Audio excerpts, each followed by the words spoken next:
Philly. Do we really got time to turn it around? Cause I don't know, man. I don't know what Philly team I'm gonna get, dog. But what it is, Philly, what it do, baby? Your boy Mommy Duffy, I'm back up in this thing to come holler at y'all. Do we really got the team? Do we really have time to turn it around as we heading into this playoffs? That's the question that's yet to be answered, dog. Cause I don't know. Is we gonna get the team that was 10-1 finding a way to win? Finding a way to win. No matter what, we gonna find a way to win. No matter what. Or is we gonna be the team to lay down? How it's been happening these past couple of weeks as we've been on the losing streak. I don't know.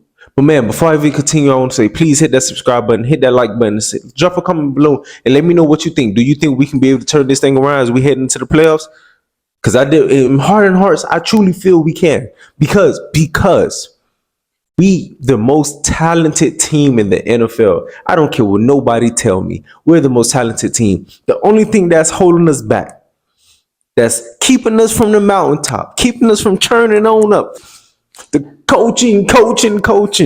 That's the shit that's really keeping us from going from here to here, being extraordinary. It's definitely holding us back. Cause man, we have some bad coaching. You know, we definitely. It's too late in the season to really sit up there and for it hurts to say we got time to turn this thing around. I'm sorry to say, I'm like my history teacher said, if you haven't studied prior to this test coming up, you studying 5-10 minutes before the test. And if you don't know it by now, you ain't gonna know it then. So it's the same thing in the NFL. You had weeks, you had ample amount of time from week 1. Okay, I cut us some slack. From week 1 to week 5 or 6, I get it. You gelling together. You learning each other. You really learning the offense. You learning the timing of the routes. This, that, and the third. You learning everything. So I give you a grace period when it comes to that. But after that, from week 7 on up, ain't no win. There's no time where you can really say we have time. We got to turn things around. Now, hearing that being said, it's so redundant. Nobody wants to hear that, especially us fans. We don't want to hear that shit because that's a bunch of BS.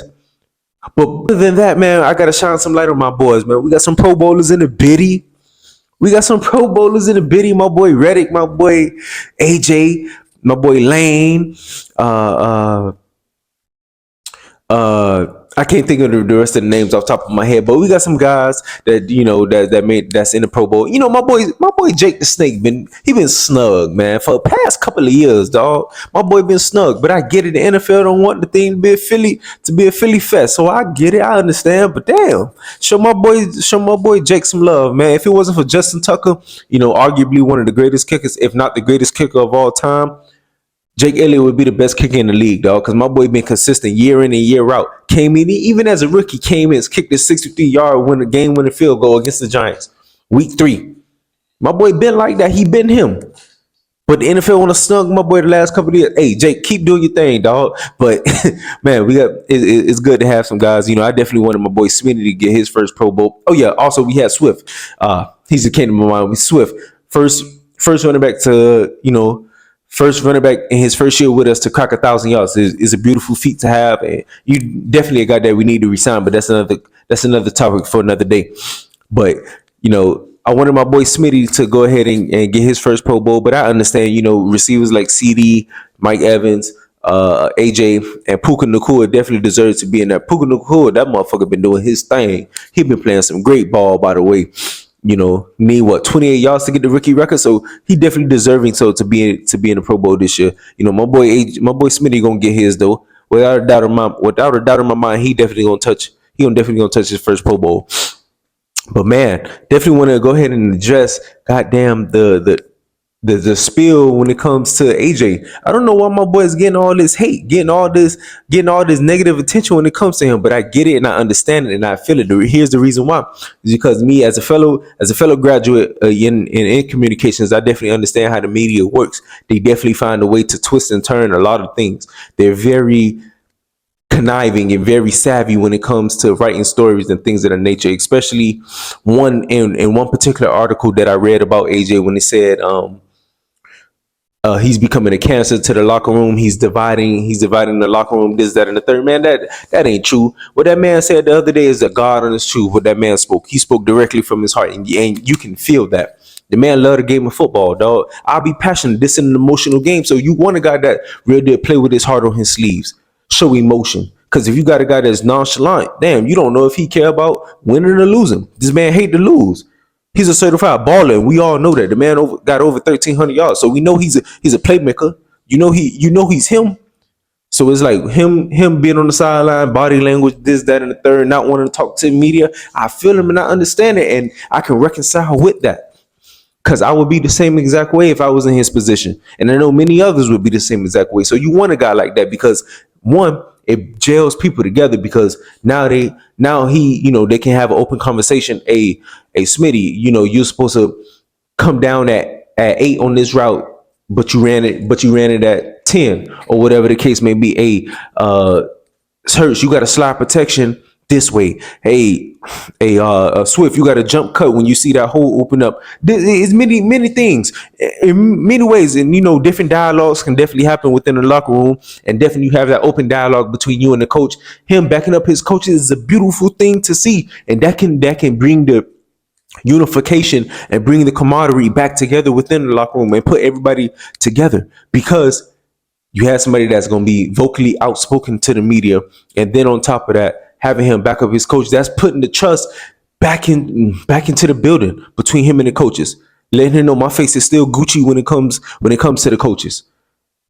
Oh, my face is still Gucci with AJ. So it's like, hey, stuff like that. The media need to get off his back, dog. Definitely do, because they don't have no right to real dub writing negative articles when it comes to him. I get it. Philly is a very, very tough town, tough city when it comes to these sports. They love these sports and things of that nature. But man, cut the man some slack, dog. Cut the man some slack, because he definitely is a bona fide baller for us, and he's been doing his damn thing. He just don't like losing. We got to find a way to fucking put us in the best position to win. Can't have these fucking dumbass play calls when it comes to on the opposite side of the ball. When we driving, we in field goal range, we run fucking QB power to the right, QB power to the level, and it's 1st and 20. We get 4 yards. All right, cool. 2nd and 16. Second play, you run the same exact play that you just ran to the other side. Then 3rd down, you run the goddamn receiver screen to Gainwell, and then it caused Smitty to get rolled up on, and he had to lead the game in the boot. Like, come on now, stuff like that is horrible coaching. So that is why I said coaching is going to hold us back. Coaching is not going to allow us to eclipse the mountaintop how we want to eclipse it and put us in the best position possible because of that. So Brian Johnson got to find a way, different route concepts. And I know it's late in the game to go ahead and possibly install some new route concepts and things of that nature. But man, hopefully we can try something new, because I definitely like the play calls. Some of the play calls, it's definitely been refreshing to see, but for the most part, it's been kind of redundant.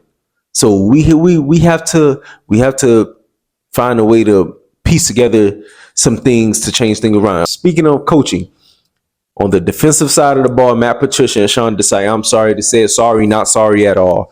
They have to freaking go. They have to, because ain't no way in hell you paying Reddick X amount of money to go get the quarterback. That's his job. That is his solely purpose of being on this team, because he's a relentless pass rusher. You pay him to get to the quarterback. You don't drop this man in coverage. No. You don't drop BG in coverage. His hands is in the dirt. For the past 14 years, I've been seeing BG hand in the dirt. Why is this man in coverage? I really don't know. We have to figure out and put our guys in the best position, because right now we're not. Play Nolan Smith more. Have 2 ends. If you're going to play Hassan Reddick as your edge rusher, I'm sorry, take BG out, put Nolan Smith and Josh Sweat in. That way now you got, now the quarterback time have to speed up, because now the left tackle and the right tackle, they have to get off their high horse and get to and try to put him in the dirt. You got 2 speedsters coming off the edge. Excuse me. You got 3 speedsters coming off the edge. You got Reddick, Sweat, Smith coming off the edge. That quarterback got that timing have to be there. So if you speed up the process for the quarterback, now it helps our DBs in the back end out, because we've been playing horrible in the back end, boy. We've been playing damn ass. So we got to figure this out, man. We got to figure this thing out. Because in heart and hearts, I definitely feel we could definitely do so. We could definitely get to what we need to get to. Well, coaching has to be better.